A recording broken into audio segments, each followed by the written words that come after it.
Good evening, men and brethren. This evening we are going to get back in gear on our Blazer. I'm putting new lifters in this thing. Now these are brand new in the box milling lifters, never been used or dropped in the dirt. So the first thing we're going to do, besides drop them in the dirt, is we're going to prime them. Now in the old days we used a soup can and you just set your lifter in the bottom of the soup can and you primed them. Well, this is modern times, and modern times require modern solutions. So I made this little doodad, not really because I had to, but because it sits better in my drill press. Do what you need. And this is just a, I don't know, looks like about a 5/8 or something nut. I don't even know where this came from.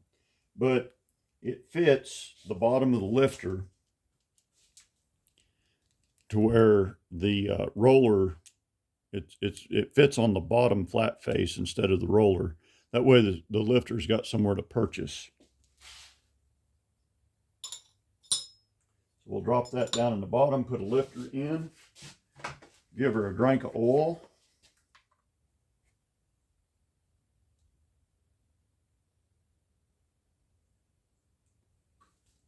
Make sure to pour that all over everything. And I'm going to fill up my squirty can here in a minute. I've got a nice clean squirt can. But here's, in a nutshell, what you do.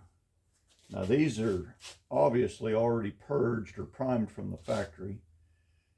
So I can ease down on that.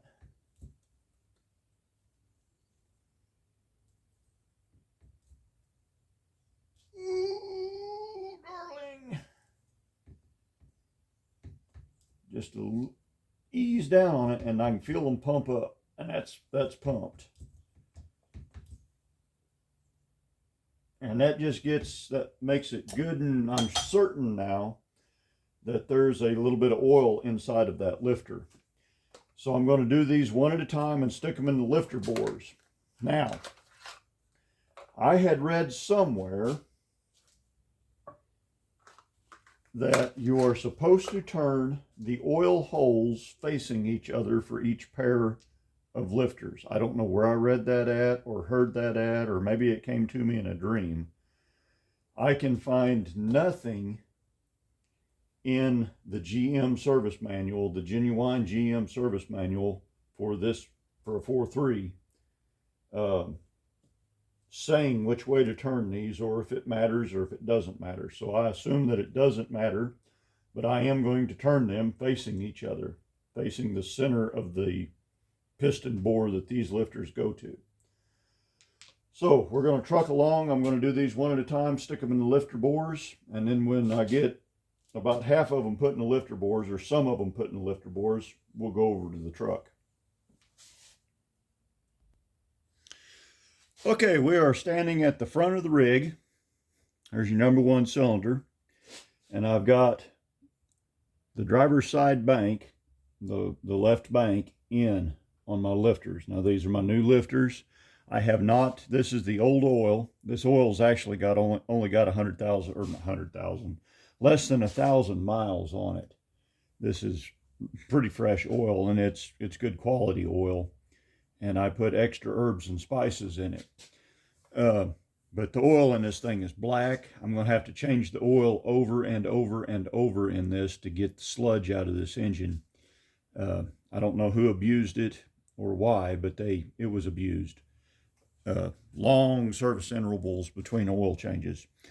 So with that being said, we're going to look here. Now the oil feeds on these right up through here and feeds this oil galley, and it basically feeds this side first and then this side. It's a kind of a strange thing. If you pull out this lifter right here, you get a gush of oil coming out there and no oil anywhere else. Man, that oil's gross.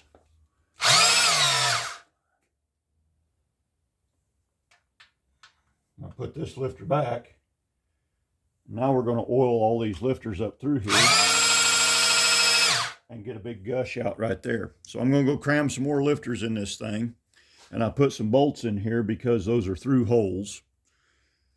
So I do like to, when I'm doing stuff like just changing lifter, well, changing anything, as soon as I get the lifters or get the cam in a rig, if I'm building a motor on a stand, or not on a stand, but especially one that's in a car, usually if I'm building a motor, I'll get the heads on it, the lifters, get everything in there, and leave the intake off and cover it with some rags or something. And I'll set the intake on after it's in the car. That way I can fill the oil pan, put the oil filter on, fill the pan full of oil, and hit it with a priming tool. And I'll do that probably 20 times. I just like watching oil squirt everywhere. But I'll do that. I want to see them lifters puke oil out. I want to see oil coming up the push rods. I want to see oil oozing all over the rockers. And I want to see that a couple of times before I button this rascal up. Okay, so now I got all my lifters in. And now we're going to spin her over.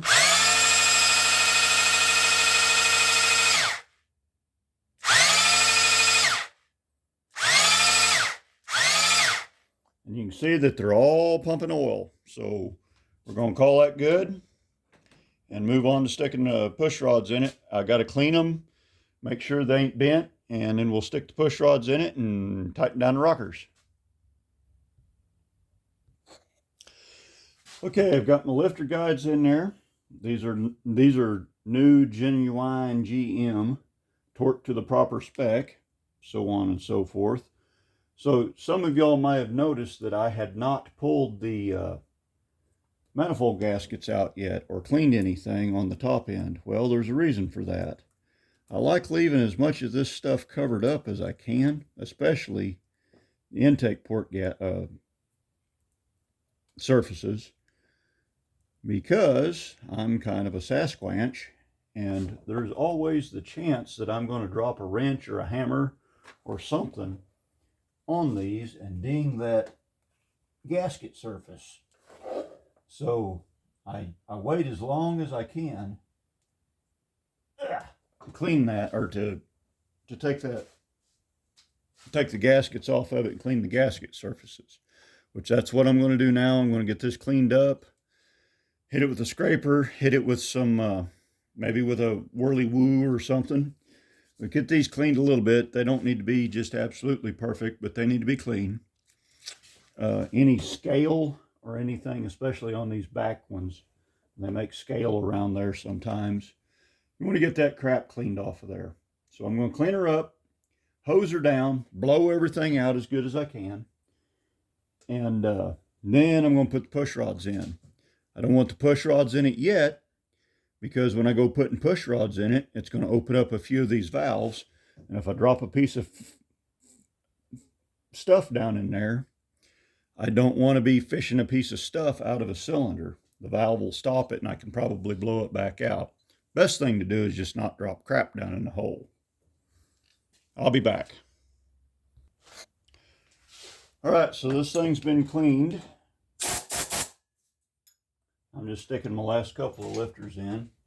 Now, it makes no difference because we've been pumping oil through this thing, but I gave every lifter a little squirt of oil on the top of it. And these push rods, every one of them, I scraped as much filth off the outside as I could, cleaned them up with a little bit of lacquer thinner on a rag, blowed lacquer thinner down through the middle of them.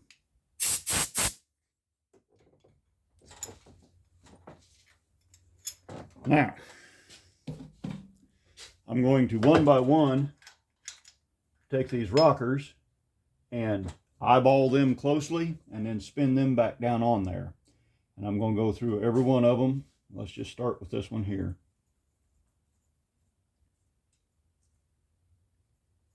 I'm not going to worry too much about cleaning these. Well, maybe I am. That is kind of, I don't want to get a piece of crap underneath there. But what I'm mainly concerned of is this little squirter hole. I want to make sure that that hole is clean, and the ball seat and the ball is clean, and the tip that rubs the valve is clean.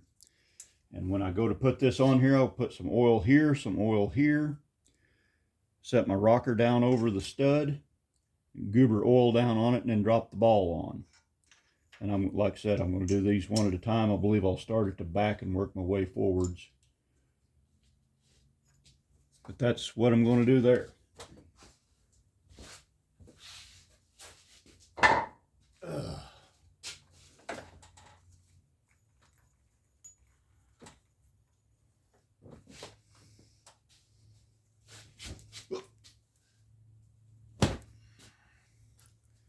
Take Mama's tea towel and lay it down in here in case I drop something, do something stupid.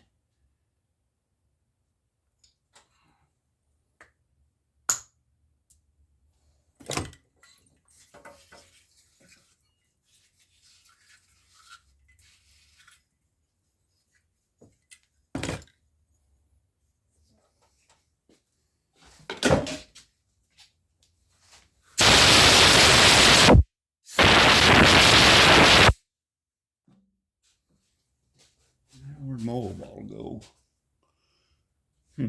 There it is. Put it right there so I wouldn't lose it.